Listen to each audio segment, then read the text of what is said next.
मेरे अलावा भी काफी लोग हैं उनकी जिंदगी में।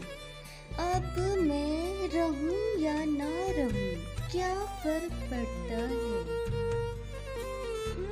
वो जो तुम्हें मेरे हजारों से चुरा कर ले गए, उसे कहना किसी का हक यूं मारा नहीं करते।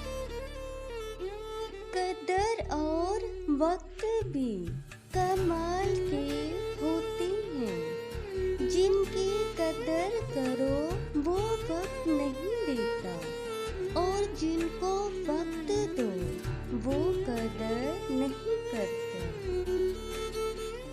वाबिस्ता हो गई थी कुछ उम्मीदें आपसे, उम्मीदों के चिराग बुझाने का 100 बार शुक्रिया। और अगर तुम जान जाओ तकलीफ मेरी, तो तुम्हें मेरे मुस्कुराने पर भी तरस आएगा।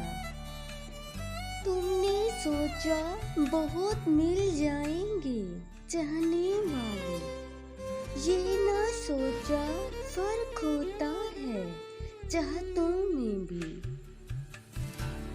किसी को अपना बनाना हुनर ही सही, किसी का बन के रहना भी कमाल होता है। किसी का बन के रहना भी कमाल होता है। वो मोहब्बत कितनी पुरखलूस होगी जिसको तहज्जुद में मांगा गया होगा। आप बुलाए हम ना आए, ऐसे तो हालात नहीं। एक थोड़ा सा दिल टूटा है और तो कोई बात नहीं। पहले लगता था तुम ही दुनिया हो, अब ये लगता है